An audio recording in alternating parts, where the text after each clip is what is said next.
I'm Maria D. Burgos, and I reside at 12744 Stone Line Circle.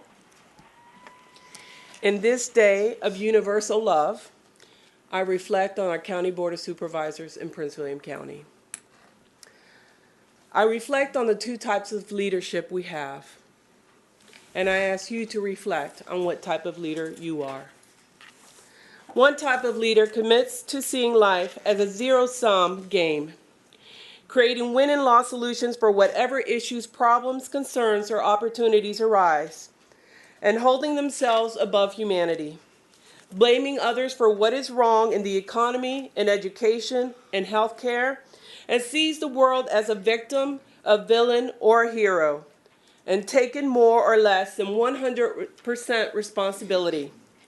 The other leader commits to the masterful peace of integrity, expressing the unarguable truth and committing themselves to all their actions because they see people, all people and circumstances, as allies that are perfectly suited to help them lead, to grow as leaders, and as a result create a thriving, healthy community to work and live in. This leader is committed to empowering others and creating a win-for-all solution, a win for me as a citizen, a win for the other person, a win for all organizations, and a win for the whole. For whatever issues, problems, concerns, or opportunity life gives them as leaders. May your actions be in equity for the good of all citizens in Prince William County. So with this I say, que sus acciones sean de igualdad para todos que viven en nuestra comunidad. Thank you. Thank you, Mr. Carney. Again, folks, no clapping, jeering, etc. Mr. My Carney? name's Atif Carney. I'm a resident of Coles Magisterial District, and I teach in the Neabsco Magisterial District.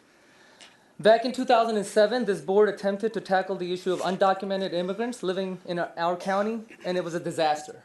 It resulted in widespread racial profiling of our citizens, harassment by law enforcement officials, and a mass exodus of Latinos from our county. Even I was impacted by law enforcement attempts to round up undocumented immigrants. In 2007, during a routine traffic stop, I was pulled over by law enforcement agents. I was not pulled over for speeding or any other type of moving violation. However, I was pulled over because I am brown. My color made me suspicious. They took my license, ran my record, and then came back to the car and asked if I had any explosive devices in my vehicle. My middle name, Mustafa, must have given away that I wasn't Latino, but Muslim. I went from being a potential illegal immigrant to a potential terrorist. I told the cops there were no explosive devices in my car and that I was in fact a combat veteran who had served in Iraq. The police officers let me go after that. However, it was a thoroughly demoralizing experience. We cannot let our politicians take us back to this toxic environment where everyone who is brown is a suspect, guilty until proven innocent. Every holy book contains language that stresses the fact that we are all children of God. You cannot claim to love God if you do not love all of his children. In Leviticus chapter 19, verses 17 and 18 says, "You shall not hate your fellow countrymen in your heart. You shall not take vengeance, nor bear any grudge, but you shall love your neighbor as yourself." We must do that in our county. Love thy Latino neighbor. Love thy black neighbor. Love thy white neighbor. Love thy Muslim neighbor.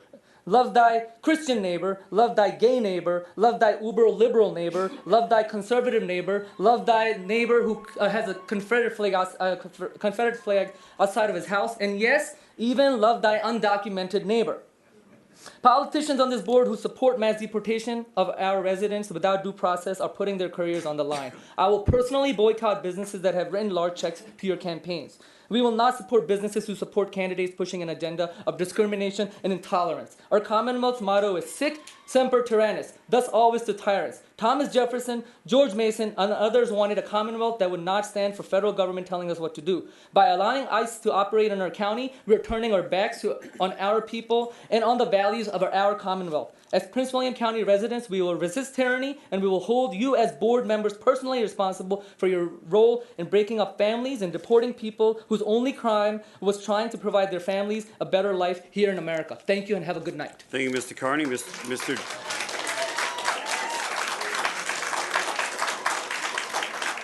Folks, There are rules of the board. If that happens again, I'm going to clear the room. Is that understood? Mr. Jesse. Good evening. My name is Richard Jesse. I live in the Occoquan District. I'm the chair of the Occoquan Democratic Committee and a former neighbor of Mr. Stewart. I want to thank you, Mr. Stewart, because you brought all these people to this room again tonight. And I want to thank you for motivating people to stay active. In 2007, my wife and I were not active in politics. We have become active now since she's been on the board, and I am the chair of the Occoquan Democratic Committee. What you're doing, you did back in 2007. You, I would hope, knew that it wasn't going to work, and I think you're going to know that it's not working this time. But you insist, for political reasons, I assume, to do this.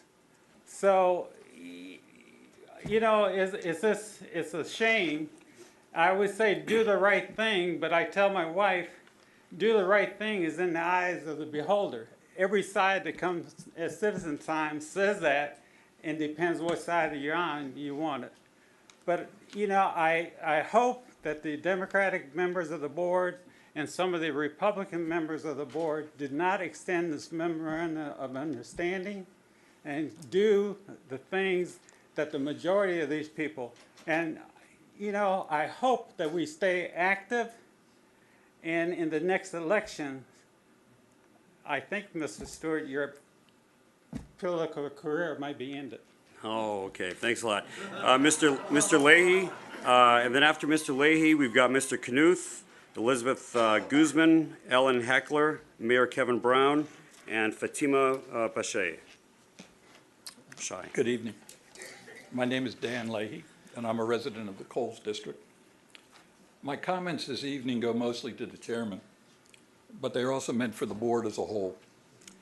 It is your responsibility to act in the best interest of the residents of Prince William County, and to speak out when the chairman puts his own interests first, as we have seen in his most recent statements and actions on so-called illegal aliens. I was born and raised in Philadelphia, a city of strictly demarked ethnic neighborhoods. As a result, I grew up knowing only people who looked and sounded like me. It was not until I served in the Air Force that I was exposed to the amazing diversity that is America. When I moved my young family to Dale City in 1977, that diversity was on full display in our schools and community. We took pride in our diversity. In 2007, Mr. Chairman, you seized upon a political opportunity when the Help Save Manassas movement against immigrants took hold in our county. You chose to use the fear of the other to advance your own political status. As a result, thousands of immigrant families fled the county, leaving abandoned houses and abandoned dreams in their wake. Prince William County became a national symbol of hate and fear rather than the diverse, inclusive community it actually was. At that time, I spoke out to my family and friends on how terrible this was, and then I went on with my busy life. Last month, I attended the Martin Luther King Day event at the Hilton Memorial Chapel. I was so proud as young orators from our local schools addressed the topic, what the world needs now. Once again, the diversity of Prince William County was on full display as children from different ethnic and faith backgrounds boldly spoke to the subject. I was proud but also saddened as I heard from the very youngest students their stories of fear and confusion in face of the anti-immigrant outcry they were experiencing in their schools and hearing nightly on the news. And now, Mr. Chairman, you have once again seen an opportunity to advance your political self-interest by exploiting fear and ignorance at the expense of our community. Well, this time I can't be silent, nor can our community be silent. We are rising up to say enough of the fear and the bigotry. It is time for you and this board to act in the interest of all our residents. You were elected to do just that, so do your jobs. Mr. Knuth, and then Ms. Guzman. Ms. Guzman.